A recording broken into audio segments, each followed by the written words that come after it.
جیسے کہ آپ گفتگو سماعت فرما رہے ہیں کہ ہمارا جو گفتگو کا سلسلہ ہے وہ ہم وہیں سے شروع کریں گے. جی علامہ صاحب، یہ نیکی کی حفاظت کیسے کی جاتی ہے، اس پر آپ گفتگو فرما رہے تھے، اسی بات کو جو ہے نا وہ کنٹینیو کریں. آگے ہم نے دوسرا بھی سوال آپ کے سامنے رکھنا ہے. تو میں یہ بات عرض کر رہا تھا کہ نیکی کے لیے تقویٰ جو ہے وہ شرط ہے. تقویٰ روزگار ہونا ضروری ہے، بندے کی نیت جو ہے وہ ٹھیک ہونی چاہیے. اور دوسرا یہ ہے کہ جب وہ نیکی کر لے، یعنی نماز بندے نے پڑھ لی ہے، بندہ نماز پڑھ کے نکلتا ہے مسجد سے، تو اب نماز پڑھتے ہی وہ فون اٹھاتا ہے اور اپنے بیٹے کو دکانداری کے اندر داؤ پیچ کیسے لگانے کو سمجھا رہا ہے کہ اس طرح سے دھوکہ دے کے. جب کہ ایسا نہیں ہونا چاہیے.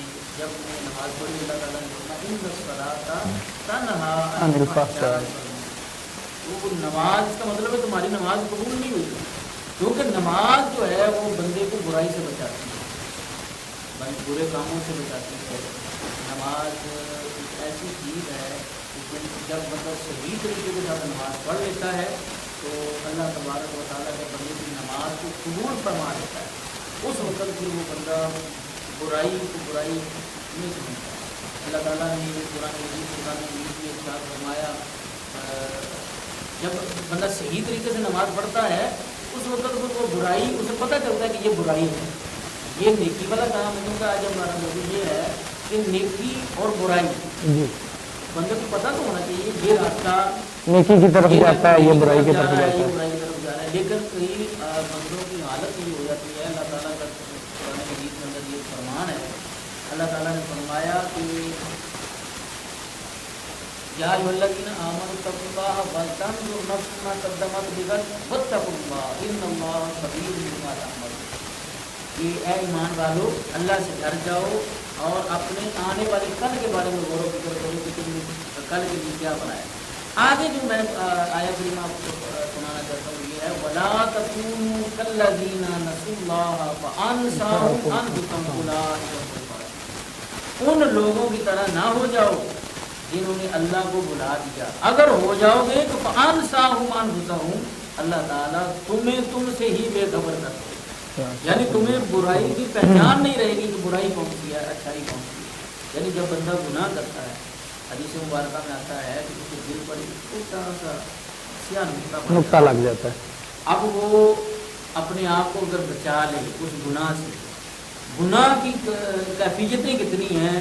جب بندہ گناہ کرتا ہے تو یہ نہیں کہ فوراً گناہ ہو گیا، ایسے کیا وہ گناہ کر لیا، یا اس نے کوئی چوری کرنی ہے، کسی کو پرس نکالنا ہے، یا کوئی بھی گناہ ہے، کوئی بھی ایسے نہیں ہو سکتا. صغیرہ ہے یا کبیرہ ہے، کوئی بھی گناہ نہیں. وہ گناہ کی کچھ کیفیتیں ہوتی ہیں. پہلی کیفیت اس کی یہ ہے کہ اس کا نام یہ ہے الخاطر، جگنوں کی طرح ہلکی سی شعاع. آپ نے دیکھا کبھی جگنو اڑ رہا ہو، بالکل ہلکی سی روشنی ہوتی ہے، کبھی ادھر نظر آتی ہے، تھوڑی دیر بعد وہ ادھر نظر آنا شروع ہو جاتی ہے، یعنی ہلکی سی شعاع نظر آتی ہے. وہ جگنو کی طرح ہلکی سی شعاع، وہ ایک دل کے اندر خیال گزرتا ہے، ایک ہلکی سی کرن گزرتی ہے، وہ ایک خطرہ ہوتا ہے. اگر بندے نے یہاں پر اپنے آپ کو کنٹرول کر لیا تو وہ بچ جاتا ہے. اگر اس نے یہاں پر یعنی اس کا جب بندے کا خیال گزرا ہے، ہلکا سا خیال، الخاطر، یعنی یہ مرحلے ہیں گناہ کے، گناہ ہوتا کیسے ہے.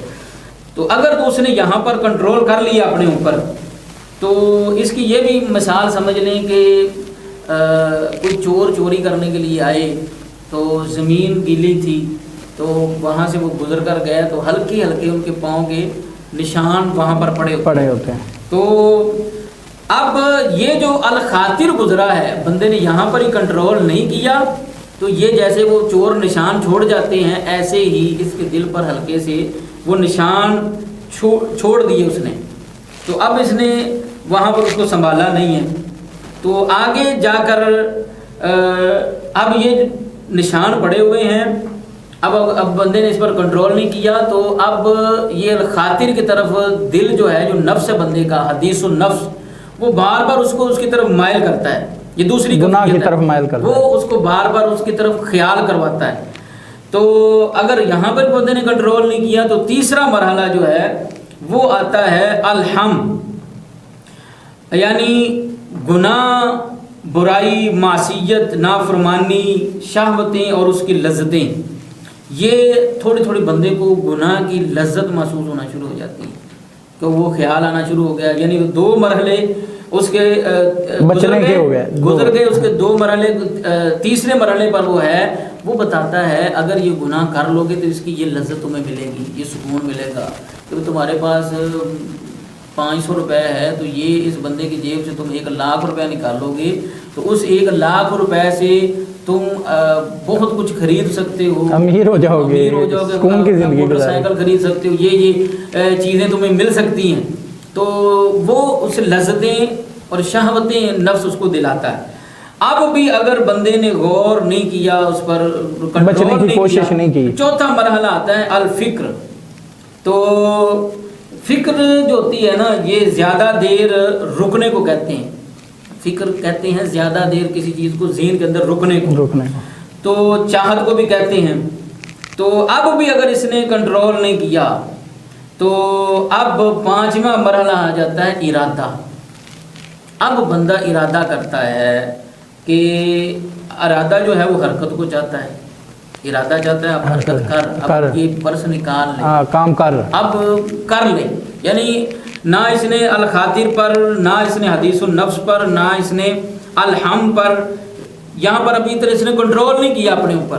اب الفکر جو ہے، جو ارادہ ہے، وہاں پر یہ آ گیا 5ویں نمبر پر یہ آ گیا. تو اب اس نے کیا کیا کہ وہ حرکت کو چاہتا ہے، کچھ کر لے.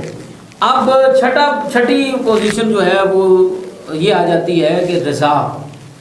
اور رضا اس وقت بنتی ہے جب ہم وہ اس بات جاتی ہے، اس رضا جو ہے وہ اس بات جاتی ہے جب ہم کہتے ہیں نا کہ اللہ کی رضا سے یہ کام ہو گیا، اللہ کی رضا سے فلاں بندہ فوت ہو گیا، تو رضا اس بات کو جاتی کہ یہ ہو گیا. تو ابھی بھی اس بندے نے کنٹرول نہیں کیا، اپنے آپ کو روکا نہیں ہے، سنبھالا نہیں ہے. تو 7ویں نمبر پر الاختیار، اس کا دھیان ذاتی طور پر اس پر جم گیا. اس پر جو اس نے چوری کر، میں ایک مثال، کوئی گناہ ہے نا تو اس پر اس کا دھیان ذاتی طور پر جم گیا. اس کے کرنے یا نہ کرنے پر، چناؤ کرنے پر وہ اب کشمکش میں ہے کہ میں جم گیا اس کا دھیان. نمبر 8 النیہ، نیت چاہتی ہے کہ اس کو عملی شکل دے.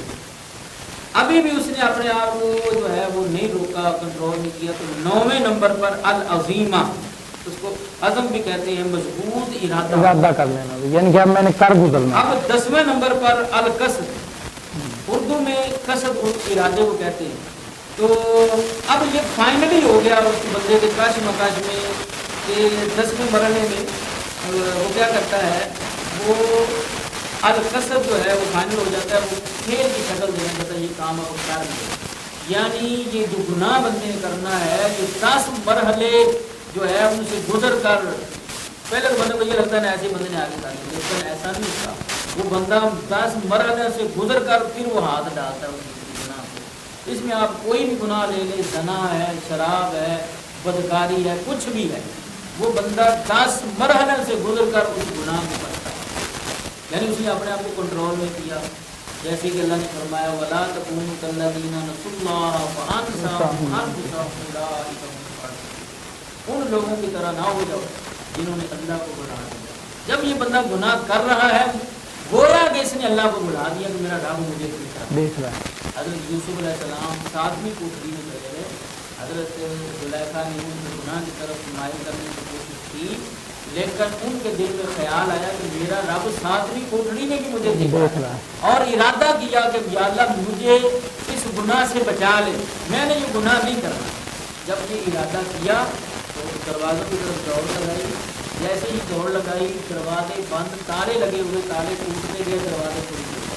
جب بندہ اللہ کو یاد کر لیتا ہے، حضرت فروزیات رضی اللہ تعالیٰ عنہ فرماتے ہیں اللہ کا خوف مجھے اتنا ہے کہ کل قیامت والے دن اگر یہ اعلان ہو جائے کہ ساری دنیا جنت میں چلی جائے، صرف ایک بندہ نہیں جا سکتا، ایک بندے کے سوا ساری دنیا جنت میں چلی جائے، تو سمجھوں گا کہ وہ نہ جانے والا میں. یعنی اللہ کا خوف اتنا مجھے ہے، اور اللہ کی رحمت پر امید مجھے اتنی ہے کہ کیونکہ اللہ نے فرمایا لا تقنطوا من رحمت اللہ، میری رحمت سے نا امید مت ہونا. اللہ کی رحمت پر امید اتنی ہے کہ اگر یہ اعلان ہو جائے ساری دنیا دوزخ میں چلی جائے سوائے ایک بندے کے، صرف ایک ہی بندہ جنت میں جائے گا، دنیا سمجھوں کہ وہ جنت میں جانے والا نہیں. کیا بات ہے، تقویٰ بھی آ گیا. اللہ کا خوف اور اللہ کی رحمت حد درجے کی. اللہ کی رحمت کی طرف جائیں تو اس کا کوئی حد نہیں ہے، اس کا کوئی جو ہے وہ ٹھکانا نہیں ہے. اتنی رحمت ہے اللہ کی کہ اس کا کوئی اندازہ نہیں ہوتا، اور اللہ کا خوف اتنا ہونا چاہیے. تو میں یہ عرض کر رہا تھا کہ جب بندہ گناہ کرتا ہے تو وہ ان 10 مرحلوں سے گزرتا ہے. اور اللہ نے فرمایا کہ تم اللہ کو نہ بلایا جائے. جب بندہ اللہ کو یاد رکھتا ہے، اگر وہ یاد نہیں رکھتا تو میں نے بتایا کہ بندہ گناہ کر لیتا ہے تو چھوٹا سا رستہ پڑ گیا، پھر گناہ کیا، پھر گناہ کیا، حتیٰ کہ ایک بندے کی حالت ایسی ہو جاتی ہے جیسے اللہ نے فرمایا پان صاحب مان سکتا ہوں، یہ حالت ہو جاتی ہے کہ اس کی برائی لگتی ہی نہیں. اس کی مثال آپ یوں سمجھ لیں کہ ایک امام صاحب سے نماز پڑھاتے سردیاں تھیں، فل سردیاں، ٹھنڈی راتیں، فجر کی نماز انہوں نے پڑھا دی. 2 سنتیں پڑھ کر درخت کے ساتھ ٹیک لگا کے بیٹھے ہوئے ہیں، تسبیح پڑھ رہے اللہ تعالیٰ. انہوں نے چادر لی ہوئی ہے، چادر کی گرمائش کی وجہ سے انہیں ہلکی سی نیند آ گئی. تو جب ان کی ٹیک لگائی ہوئی ہے اور مسئلہ یہ ہے کہ بندے نے ٹیک لگائی ہوئی ہو تو اسے اونگ آ جائے، نیند آ جائے، اس کا وضو نہیں رہتا، ان کا وضو ٹوٹ گیا تھا. اب ادھر سے جو مؤذن تھا انہوں نے اقامت پڑھنا شروع کر. اب ان کے دل میں یہ خیال آیا کہ میں اس کو روز دوں بھی ٹھہرو بھائی میرا وضو ٹوٹا ہوا ہے، میں وضو کر کے آتا ہوں، پھر نماز پڑھا. لیکن پھر خیال آیا پانی تو بڑا ٹھنڈا ہے، کسی کو کیا پتا میرا وضو ٹوٹا. تو یہ لوگ انجان ہیں، مسائل تو ملے آتی ہیں، لہٰذا ایسے پڑھا. وہ کہتا ہے میں نے نماز پڑھانے لگا تو ساری نماز میں ڈرتا رہا کہ لوگ کہہ رہے ہیں پیچھے اس امام کی، میرے پیچھے لوگ نماز پڑھ رہے ہیں اور میرا وضو نہیں ہے، غیر وضو تو مسلے پر چڑھا ہوا.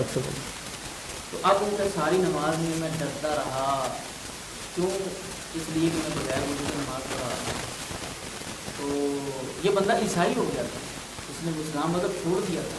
اسے وجہ پوچھی تو اس نے پھر اپنی کہانی یہ سنائی کہ میرا اس طرح وضو ٹوٹا، میں ساری نماز میں ڈرتا رہا کہ میرا وضو نہیں ہے تو میں نماز پڑھا رہا ہوں کہ ابھی اللہ کا کوئی عذاب آئے گا، میرے ہاتھ شل ہو جائیں گے، میری آنکھوں کی روشنی چلی جائے گی. کہتے پوری نماز میں نے پڑھا دی، سلام پھیر دیا، مجھے کچھ نہیں. کہتے ہیں یہ تو ہو گیا انجانے میں کہ میں نہ چاہتے ہوئے کہ ہو گیا. لیکن اب میں میری عادت بن گئی کہ کبھی وضو نہیں بھی ہوتا تھا مسئلے پہ چڑھ گیا نماز پڑھا دیا، میرا خوف کم ہونا شروع ہو گیا. کہتا ایک مرتبہ میرے اوپر غسل فرض، جبکہ مسجد کے اندر پاؤں نہیں رکھ سکتا. کہتا میں مسجد کے اندر پاؤں بھی رکھ دیا، مسلے پر بھی چڑھ گیا، غسل فرض ہے. ایسے ہی میں نماز پڑھانے لگا. کہتا اس دن پھر مجھے خوف آیا کہ آج تو اللہ کا عذاب آئے ہی آئے گا. تو اس لیے کہ میں تو میرے اوپر غسل فرض ہے، میں مسلے پہ چڑھوں، میں تو مسجد میں داخل بھی نہیں ہونا، اجازت نہیں ہے مسجد کے اندر داخل ہونے. تو کہتا اس دن پھر مجھے خوف آیا آج تو عذاب آئے گا. لیکن پوری نماز پڑھانے کے بعد کہنے لگا میرے دل میں خیال آیا کہ اسلام دین ہی جھوٹا ہے. اگر سچا ہوتا تو اللہ کا عذاب لازمی میرے اوپر آتا، لیکن میرے اوپر کوئی عذاب نہیں آیا، لہٰذا یہ دین ہی جھوٹا ہے، لہٰذا اس کو چھوڑو عیسائی. اب وہ سمجھتا ہے کہ مجھے ہوا ہی کچھ نہیں ہے، اللہ کے اس سے پتہ نہیں اس کے ساتھ کیا ہو گیا. اللہ تعالیٰ نے اسلام جیسی نعمت اس سے چھین لی، ایمان کی طاقت ہی چھین لی. ایک وقت ہے جب لوگوں کا ایمان ہے، لوگ پیچھے کہتے ہیں کہ پیچھے اس امام کے مسلح پر اللہ کے گھر کی خدمت کرنے کی بھی توفیق ملی ہے. ایک وقت یہ آ گیا ہے کہ اس سے مسلح بھی چھین لیا گیا، امامت بھی چھین لی گئی، اسلام بھی اسے چھین لیا گیا کہ اب تو اہل ہی نہیں ہے کہ تجھے تو اسلام کے اندر رہ سکے، مسلمان اپنا کہتا ہے.